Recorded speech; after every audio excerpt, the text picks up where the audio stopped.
Out of the 400 kids at that camp that I worked, there was maybe 5 who were Division I players. So for 395 players, whatever they paid for that showcase, they did not get anywhere near the $250 to $400 that showcase was worth. Level. This is why.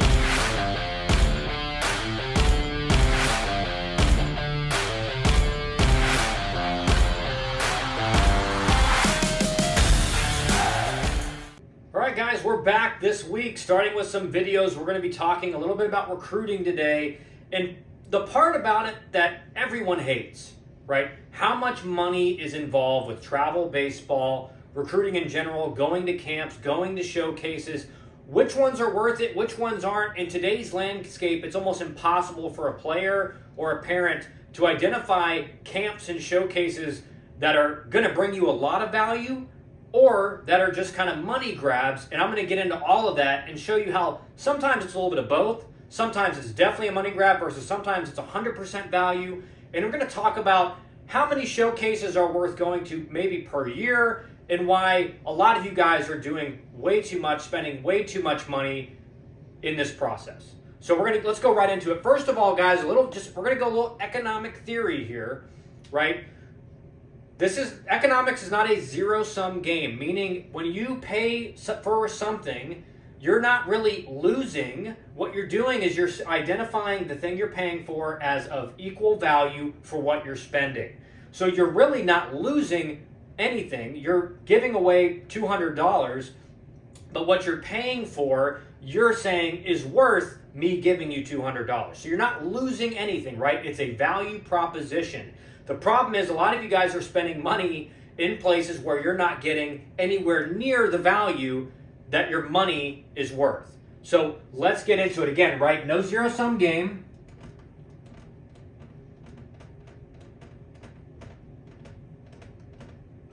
And there's going to be things you can do which are going to give you way more value for your money and bring you a lot more interest in recruiting, get you a lot more looks, stuff like that. But again, you have to be smart about it, so we're going to get into it right now. Okay, so first of all, let's talk showcases. Now, these showcases can run anywhere from, let's just ballpark it at $250 to $1,000. Right. Now, the question is not, is this waste of money? And it's only a waste if what you're spending is not bringing you back that much in value. So if you're spending $1,000, you better be getting $1,000 or more in value. Now, most of these showcases, again, guys, here's the problem. We're not even talking about prep baseball or perfect game right now. Let's talk about these kind of independent showcases where 200 college coaches are going to be there or 50 college coaches are going to be there. I'll give you an example. I actually worked one of these showcases, and I'll tell you exactly how they actually work. Okay, so for the independent showcases, coaches are paid to be there, okay? Now, what does that mean?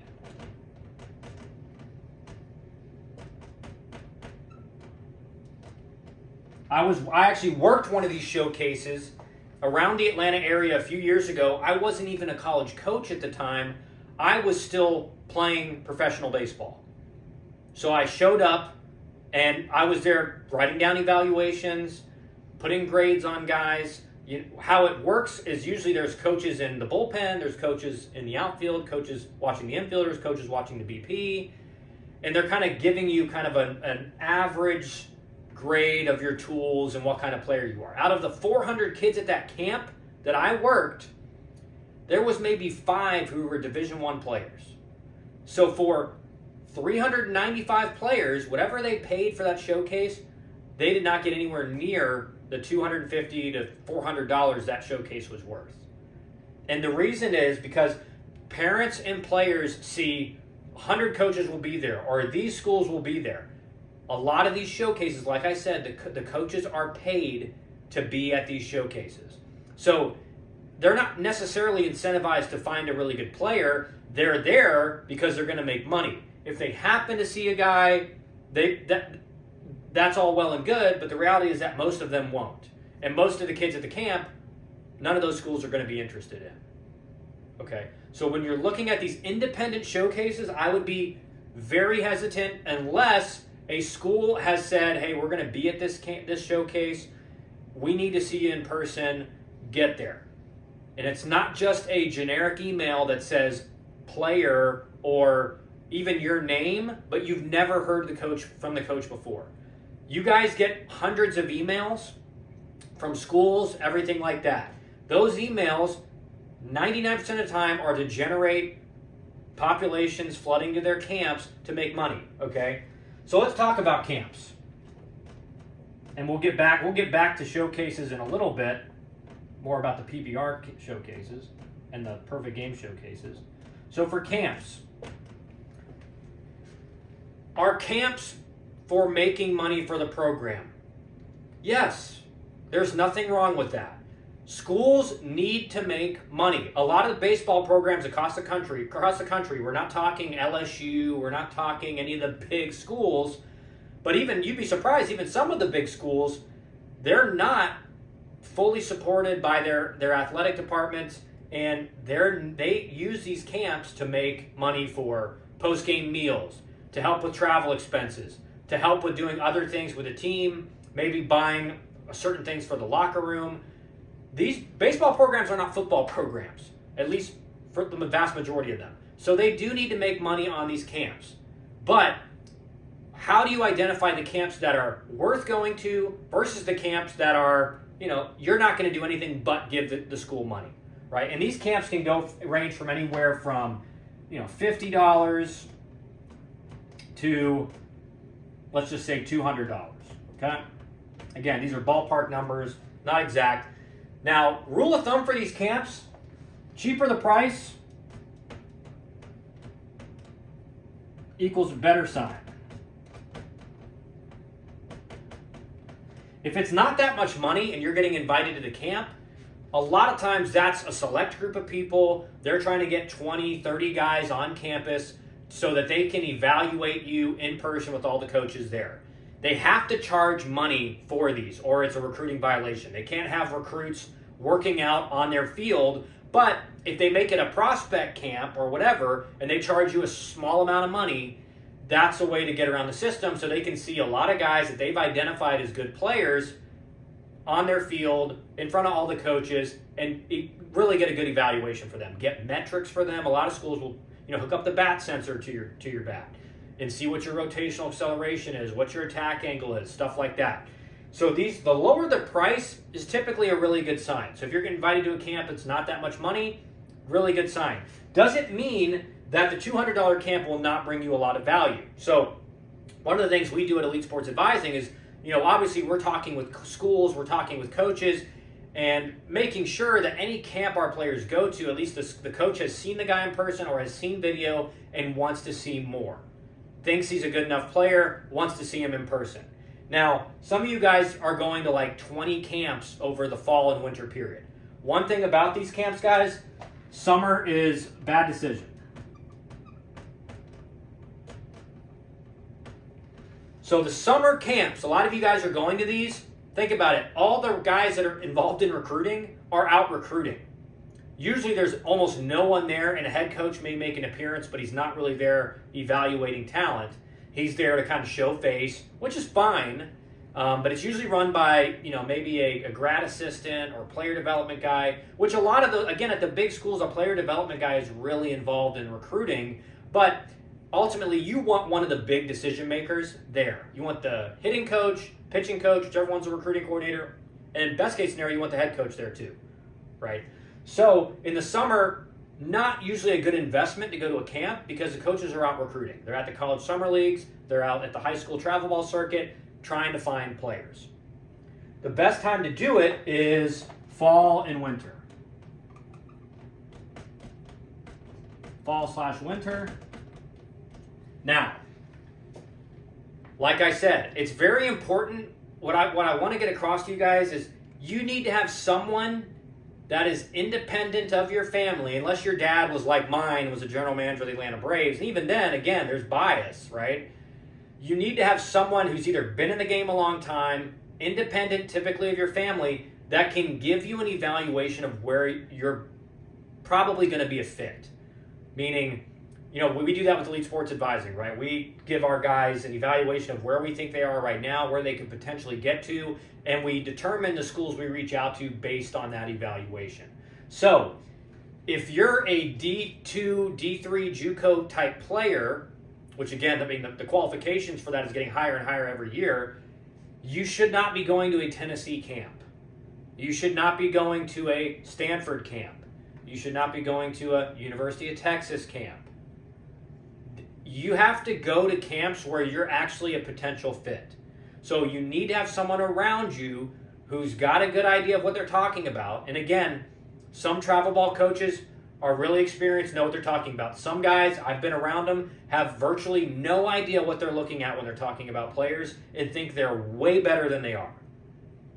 So you need to have someone that's got at least some kind of viable experience that shows, hey, this guy's at least has a pretty good eye for talent evaluation, whether he coached in college, scouted professionally, played professionally. Those are all usually pretty good signs. The camps have to be places where you're a potential fit. Now, if you're a sophomore and this is your sophomore fall, you go to schools that you may be, depending on your development, a potential guy for in a year, right? So I hope you understand kind of what these camps, how you can identify these camps. If you've just got an email from University of Tennessee, you've never heard from the coach, you've never heard from anyone involved there, and you're a pitcher and you throw 80 and you're a sophomore in high school, probably not going to be a lot of value in that camp, right? So you've got to have someone independent an objective that can give you a good evaluation. So back to the showcases now, guys. Now talking about PG and prep baseball, otherwise known as PBR. They kind of changed their branding a little bit. It's prep baseball now, which is fine. These showcases can bring you immense value, and they can also be a complete waste of money. So how do you determine that? The problem is the quantity.